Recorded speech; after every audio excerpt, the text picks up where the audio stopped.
Ya, salam teman-teman semuanya, selamat malam dan selamat berjumpa lagi dengan saya di channel ini. Dan pada kesempatan ini teman-teman semuanya, seperti biasanya kita akan menanggapi ocehan dari Ustadz Kainama kali ini, di mana dia mengatakan bahwa Yesus itu tidak pernah mengajarkan bernyanyi, tetapi dia hanya mengajarkan doa atau sholat. Dalam hal ini Ustadz Kainama mengklaim bahwa doa yang diajarkan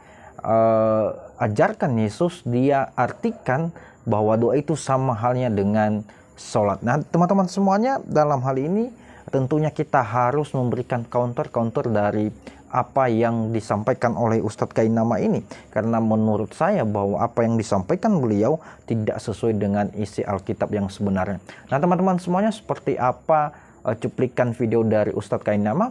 Marilah kita tonton video berikut ini.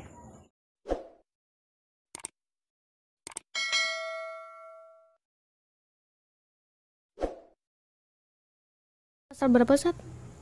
26 ayat 41. Disuruh. Apakah Yesus mengajarkan sholat? Ya. Kenapa saya bilang ya? Yesus nggak pernah ngajarin nyanyi do sama dengan F, nggak pernah. Nggak pernah diajarin ke rumah ibadah terus nyanyi, nggak pernah. Nggak pernah. Nyanyi do sama dengan F, do sama dengan bass, do sama dengan C, do sama dengan G. Nggak pernah. Ya, nggak pernah. Yang diajarkan apa? Sholat. Matius pasal 26 ayat 41. Berjaga-jagalah dan berdoalah supaya kamu jangan jatuh ke dalam percobaan. Roh memang penurut tetapi daging lemah.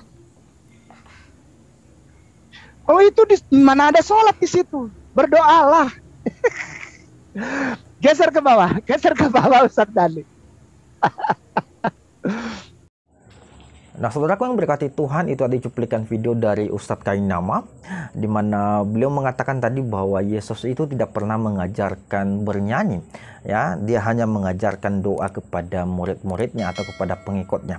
Nah, teman-teman semuanya, tentunya dalam hal ini Ustadz Kainama punya dasar yang kuat untuk mengatakan atau untuk mengklaim hal demikian, ya. Di video tadi dia mengutip Matius pasal yang ke-26 ayatnya yang ke-41. Mari kita baca secara bersama-sama. Berjaga-jagalah dan berdoalah supaya kamu jangan jatuh ke dalam pencobaan. Roh memang penurut tetapi daging lemah. Nah teman-teman semuanya, ini ayat yang merupakan perkataan Yesus kepada murid-muridnya supaya mereka berjaga-jaga dan berdoa. Nah, dalam hal ini Ustadz Kainama menafsirkan, ya, ayat ini, ya, sesuai dengan isi kepalanya atau semaunya dia atau secara liar, ya. Lalu dia mengambil satu kesimpulan bahwa Yesus tidak pernah mengajarkan bernyanyi, ya, hanya mengajarkan doa kepada murid-muridnya atau kepada para pengikutnya.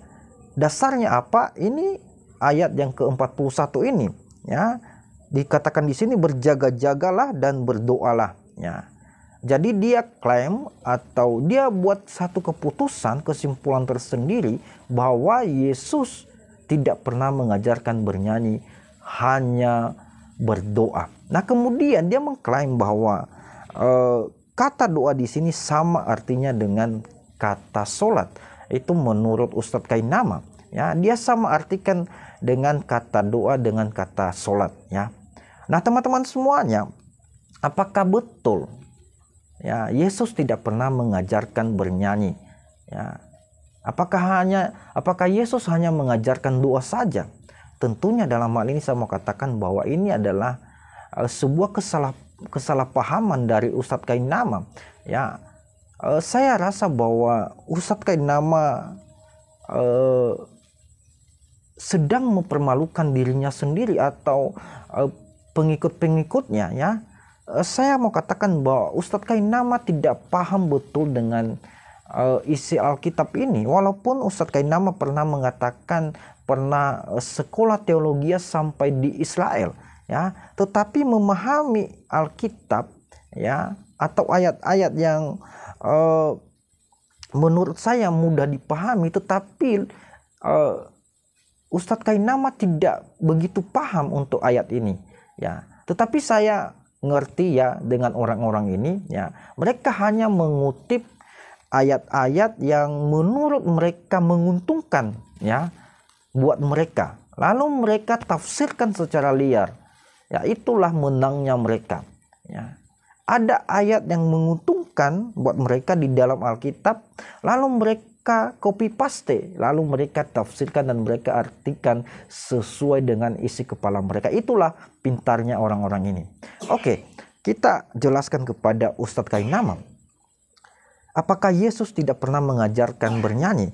Kalau kita baca di ayat sebelumnya, ayat ke-30, ya makanya tadi saya katakan, ya, jangan baca Alkitab itu sepotong-sepotong, ya. Jangan baca Alkitab itu sepotong-sepotong. Lu pasti tidak mengerti, ya. Tetapi untuk menafsirkan Alkitab itu, memahami Alkitab itu harus dibaca semuanya mulai dari awal sampai akhir. Ya, kita baca ayat yang ke-30-nya.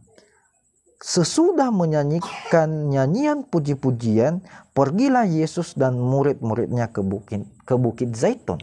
Nah, ini adalah bukti bahwa Yesus pernah bernyanyi, pernah menyembah dengan pujian bersama dengan murid-muridnya.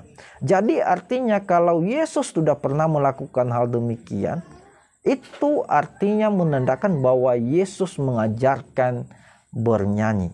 Ya, saya mau katakan bahwa bernyanyi merupakan sebuah ritual penyembahan orang Yahudi di bait Allah, di bait suci. Ya, tetapi anehnya Ustadz Kainama tidak mengerti hal demikian. Nah, teman-teman semuanya, saya mau katakan dalam hal ini sebenarnya saya kasihan ya kepada umat-umatnya Kainama ini, ya. Ada beribu orang atau berpuluh-puluh ribu orang tertipu dengan pemahaman-pemahaman atau penafsiran-penafsiran Ustadz Kainama ini. Ya, itu sangat disayangkan sekali kalau mereka tersesat dan mereka tertipu dengan ocehan-ocehan dari Ustadz Kainama ini. Jadi teman-teman semuanya, kalau misalnya kita cari di Google pun, ya, kita buat kata kuncinya bernyanyi, maka muncul semua ayat Alkitab yang mengatakan, yang ada kata bernyanyinya di situ, ya, mulai dari kitab Mazmur dan banyak sekali. Jadi tidak benar apa yang dikatakan oleh Ustadz Kainama. Ini adalah klaim semata dari Ustadz Kainama. Nah, teman-teman semuanya, ya, itu saja video kita pada saat ini. Terima kasih telah menonton video ini.